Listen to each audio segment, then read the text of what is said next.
But Mr. Madu, does it always only rest on the shoulders of those authorities or all of us who are concerned? Because you see, every Nigerian is an active player in this situation. That's right. Because of what has happened, it's now landed on our doorstep. Yeah. And we have to, as much as possible, stave off the evil day as much as we can. So how can we all play a part together to ensure that where we are at the moment is not where we're going to be 2 months or a month from now, because we do not know how quickly this issue is going to be resolved?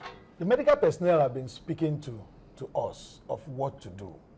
At least there was a lot of clarifications. Someone who can transmit it is someone who is already down with the disease. That we know. That anybody who is still able to walk around and the rest of them may not be able to transmit it. We've been told what to do, the high level of hygiene. How do you guarantee that? It's a different ballgame. But the issue is that do your own part. If everyone is keeping to high level of hygiene, I guess we can also help government. Government is pumping out information.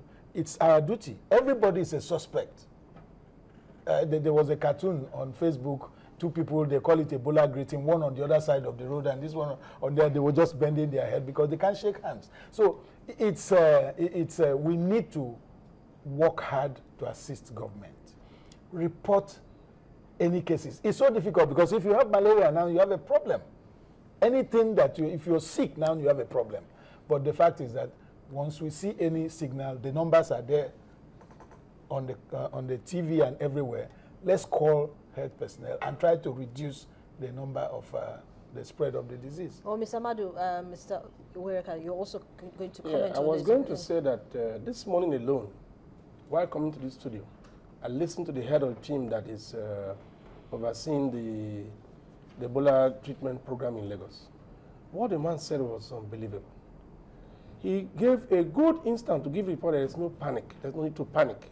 That I'm in this environment. The biggest problem of Ebola is the dehydration. You keep vomiting and all that. He said if you arrest that, your active protectors in your body will become activated to fight this Ebola virus. And you can keep the people for as long. And it was so enabling. And he said that is why you see today how many people have died with all the panic. Yes, we came across many people, but how many people have given way?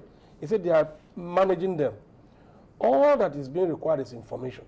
One of the key values with those skills is that continuous information. I would suggest that if such a person could be so passionate on radio about what he's doing and how they've been able to arrest those people, I would think the man should be on television. Because most of our people in Nigeria and in the urban city and even in villages, they access television. And information is the key. Okay, so now as a group, yes, how is the LCCI, for instance, now going to ensure that investors' confidence do not go down because of the situation that we have, the fact that some of these countries have closed up their borders to Nigeria? How, as a group, is LCCI going to, as the export group of the LCCI, now going to ensure that investors' confidence does not go down? Well, the expert group of the LCCI have had meetings and discussed the implications of this very particular issue that we're talking about. The point is that to continuously speak to partners that the situation is not really as bad as it is.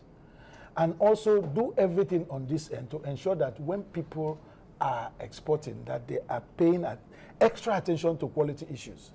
Extra attention to quality issues. When that happens, then of course the confidence of the people will be assured and then people can come.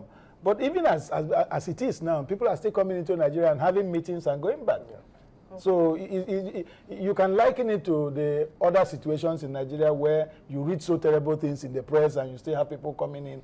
And business will continue to go on. But the fact is that from our end, we charge our exporters to ensure high quality, apply the high quality hygiene in everything they do, particularly those who are adding value and processing. Let's quickly take this mail from Ken Okoha. He says, apart from Ebola, the insurgency in the north has also drowned intra-regional trade. Part of what we actually talked about here. Mr. Wereka, can you just quickly comment on that? Well, I think what we've been trying to avoid having two hydra-headed issues at the same time.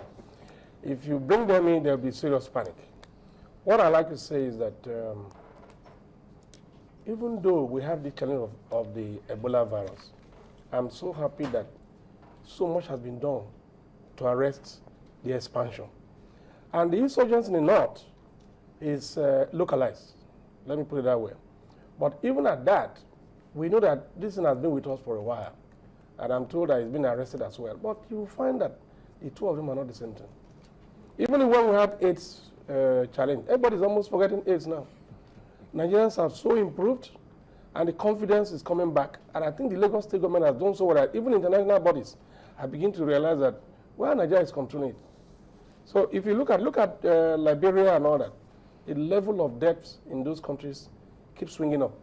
Nigeria has only recorded about 3 after all this period. So there's confidence building coming back. Well, thank you so much, gentlemen, for joining me on the program and sharing your thoughts with us. It's been a pleasure. Thank you very much. Well, I've been speaking with the Chairman, Export Group of the Lagos Chamber of Commerce and Industry, Mr. Obiora Madu, and Mr. Alfred Uwiraka. He is the Chief Executive Officer of Free J Consult. He's also an agri-exporter. We've been looking at issues, inter- and intra-trade border issues in West Africa and, of course, outside of West Africa as regards latest developments on the scene. Of course, thank you so much for your comment, Ken Ukoha, and, of course, for those who tried to send in their comments and couldn't before the end of the program, let's continue this conversation online via any of our social networks. Of course, that's the program for today. Thank you so much for watching. I'm Harriet Agbeni.